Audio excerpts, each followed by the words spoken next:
strike first, strike hard, no mercy. Did Cobra Kai have it right? I think maybe they did.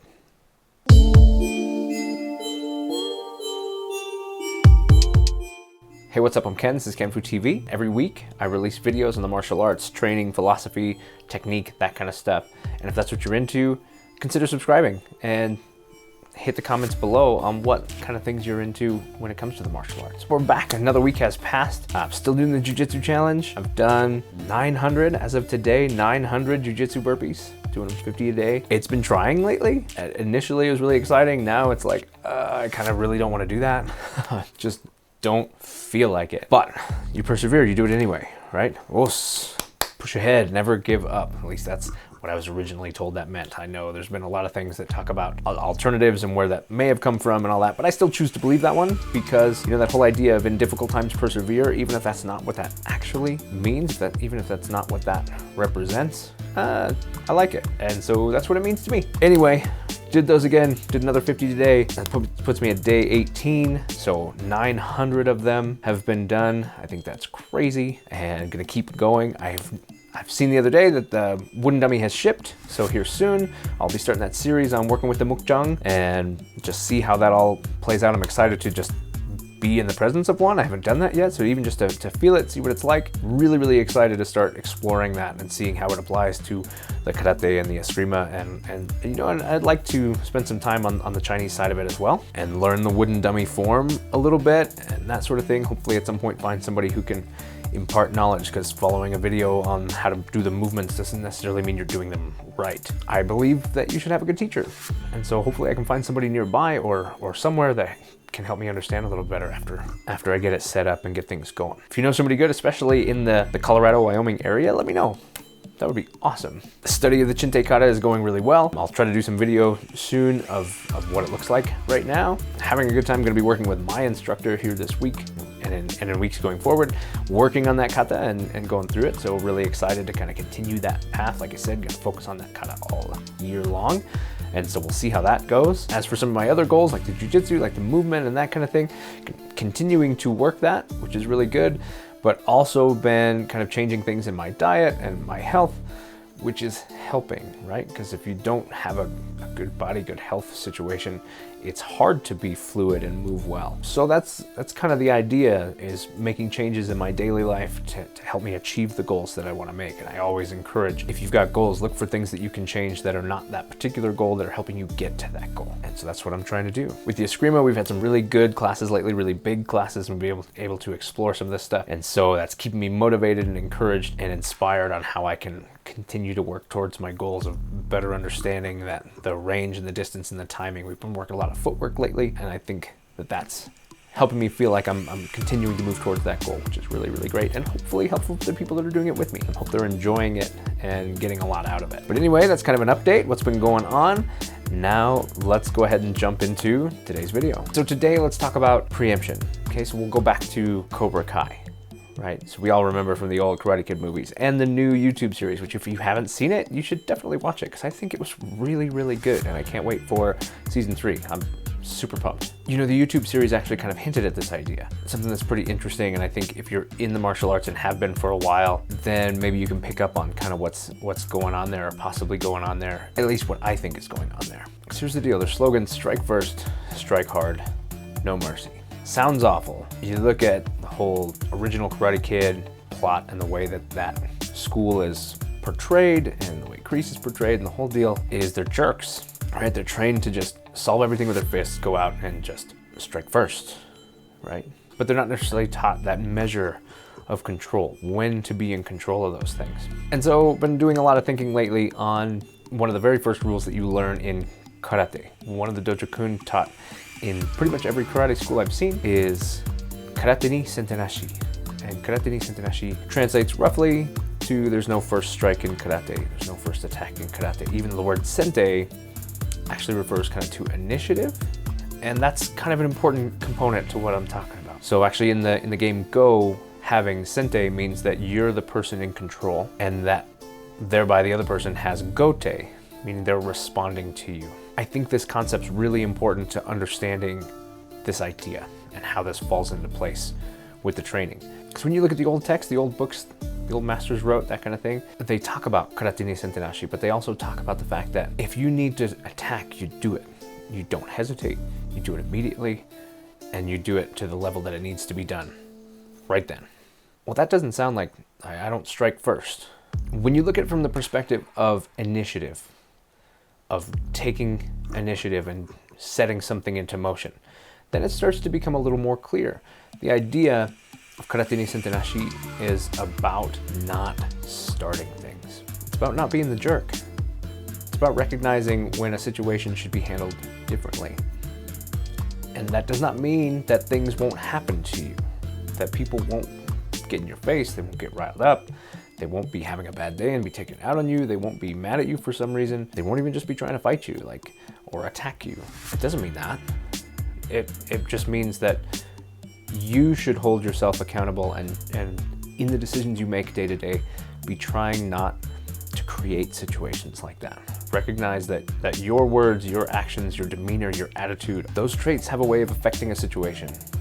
Positive or negative, how you act, how you behave, how you interact with people determines the direction things go. And if you choose things, say things, do things in a way that antagonizes people, then you're gonna end up in a fight. And it could just be a verbal fight, it could be a spat, it could be something where it damages relationships in your life, or it could end up in a physical altercation too.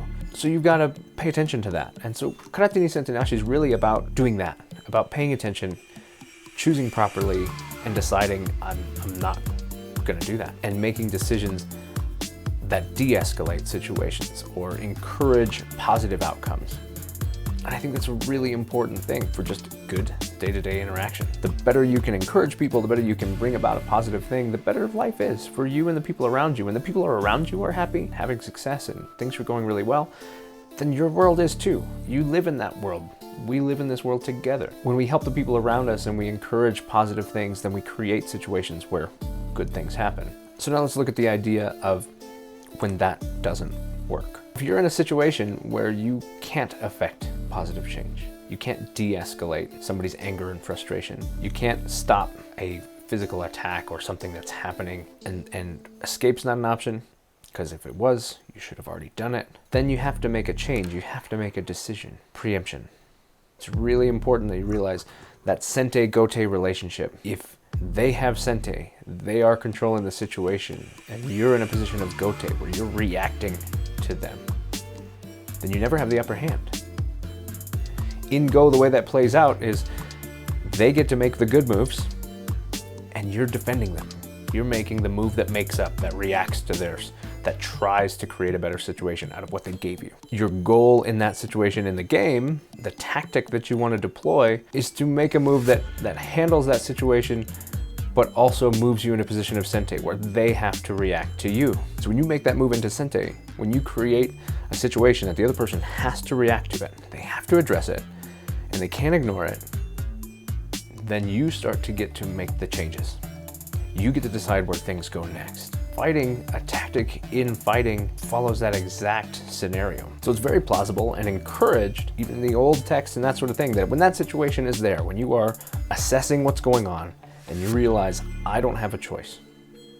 If I want to get out of here safely, or I want to protect my family, or I want to X, waiting for them to do something to you and then reacting to it is the worst possible strategy. Because then your only hope is that your reaction happens both quickly enough and expertly enough to turn the situation in your favor. And if they're calling the shots, if you're reacting to them, it's incredibly unlikely. If you follow the advice of the old masters, that advice was, when you recognize that that situation is the way that it is, then you hit, then you strike, then you attack. And it's really important because then they're reacting to you. Ideally, you surprise them. You do it in a way where they don't see that coming, and now they're reacting to you, which means the next decision is yours, and the decision after that is yours. And you're able to affect that change that's gonna help you protect yourself. Really important that once you decide directly and you go. And that's the thing that changes. That's the thing that brings your safety back into the right situation.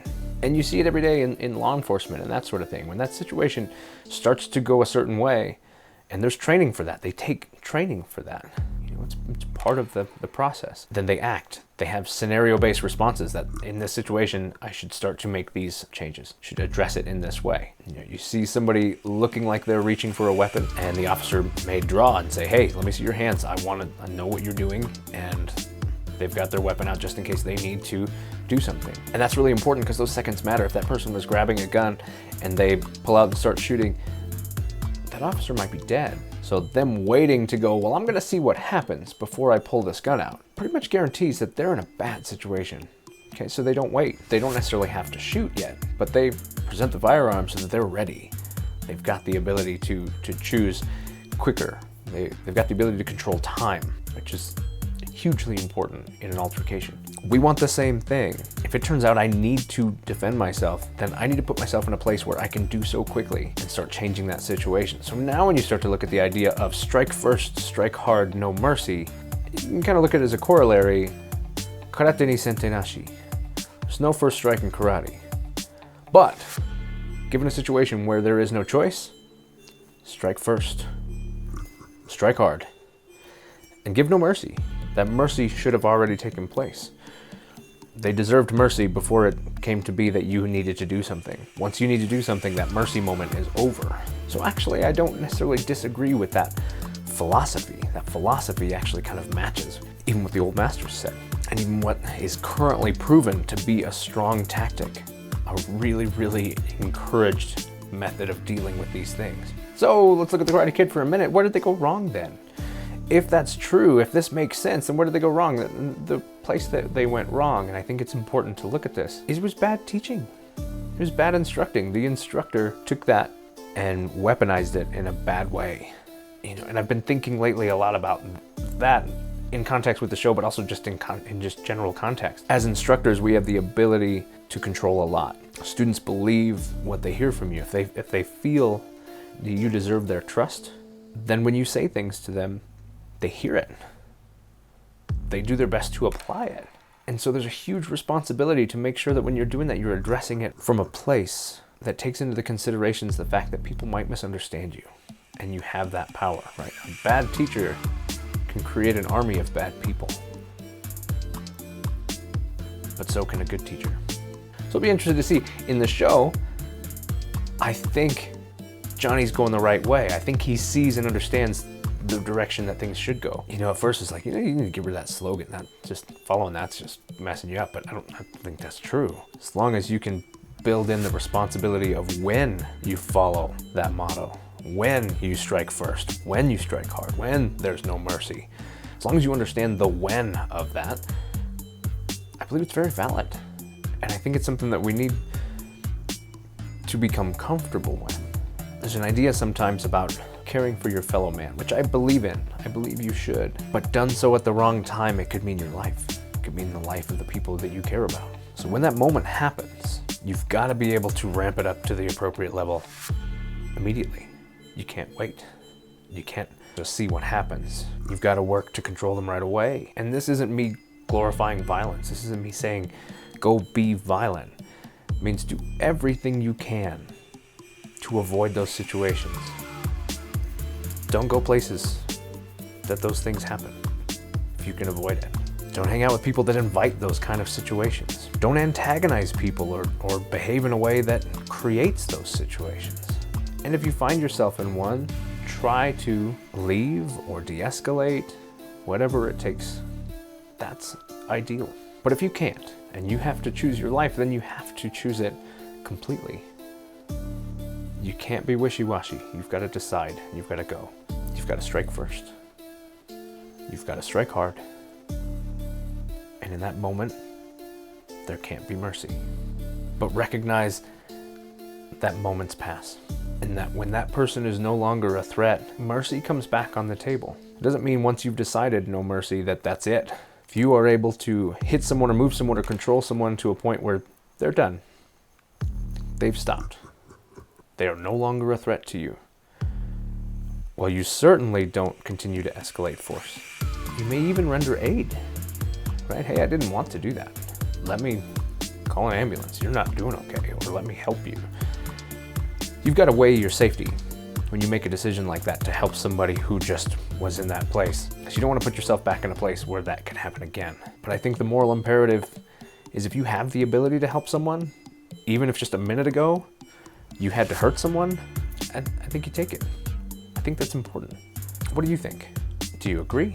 Do you think that you should help people that try to hurt you? Do you think that I'm right, that you should preempt and behave in that way? I don't know, hit those comments, let's talk about it. I wanna hear what you think and what your feelings are on that. Anyway, that's it for today. Gonna leave you with that idea of preemption. If you like this video, continue subscribing. I release videos like it every Monday. Don't forget to hit those likes and all that stuff. That really helps the channel. The YouTube algorithms and stuff, they really pay attention to that stuff. So I don't know how all of it works.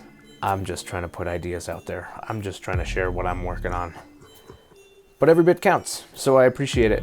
In the meantime, what do you think we should tackle next? What kind of topics are on your mind? Hit me up and let's see if it's something that we can make a video on. Otherwise, that's it for today, and I'll catch you in the next one. So I just sat down to edit and realized that this is episode 20. Already 20 episodes in, actually just in the Ken Learns Kenfu series. I guess I've actually even already done more than that when you consider the Ken Shares Kenfu and Bring Budo and all that stuff. But 20 episodes in, I mean 20 weeks been doing this now. That's crazy. And I'm glad to have you guys coming along with this. This is pretty cool. That's it. I'm out.